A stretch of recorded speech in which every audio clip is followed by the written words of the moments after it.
The first thing the girl did after being reborn was secretly install a hidden camera in her clothing. She then helped her pregnant roommate to the bathroom and began a live stream for the entire internet, exposing her roommate's pregnancy. The girl did this because in her last life, her boyfriend had been cheating on her with her roommate in their dorm room. 12 months later, the roommate gave birth to a child in the bathroom. Fearing the scandal would ruin her reputation and affect her graduate recommendation, the roommate told the girl to stay hidden in the bathroom and help look after the baby. Then she said she needed to go back to the dorm to get bedding and left. The girl, acting in good faith, helped her roommate. Unexpectedly, the roommate burst in with the counselor and classmates and accused the girl of having given birth to the child. To force the girl to admit, they drove the girl up to the rooftop. At that moment, her boyfriend rushed over at the sound of the commotion. He did not testify for the girl. Instead, he joined the roommate in falsely accusing her of bearing a child out of wedlock. Only then did the girl realize that the man her roommate had been hiding in her suitcase every day was her boyfriend. To prevent the truth from coming out, the boyfriend cruelly pushed the girl from the high-rise, perhaps out of sympathy for the girl's plight. Fate sent her reborn back to 1 hour before her roommate gave birth. Determined not to repeat the tragedy of her last life, she ran to the electronics store and bought a hidden camera. Before even entering the dorm,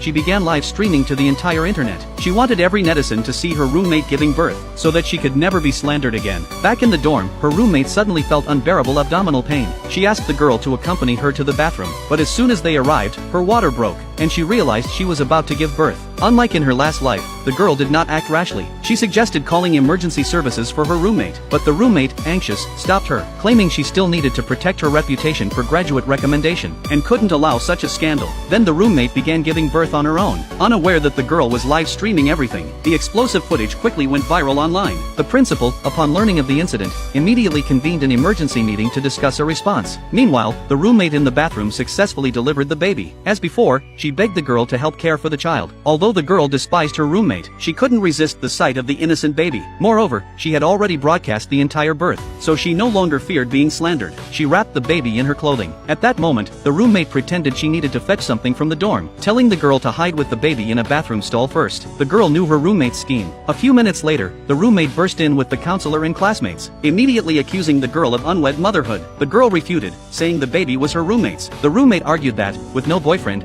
she couldn't possibly have a baby. The classmates didn't believe the girl's claim. Seeing the situation, the girl wanted her best friend to testify for her and end the farce quickly, but her best friend had already been bought off by the roommate, and joined in slandering the girl, even saying the girl didn't know who the baby's father was. Then, to everyone's shock, the girl revealed the baby's father was her own boyfriend. Hearing this, the roommate was stunned, and the classmates all concluded the baby was the fruit of the girl and her boyfriend. The girl then said that her boyfriend had long been involved with her roommate. That was the real truth.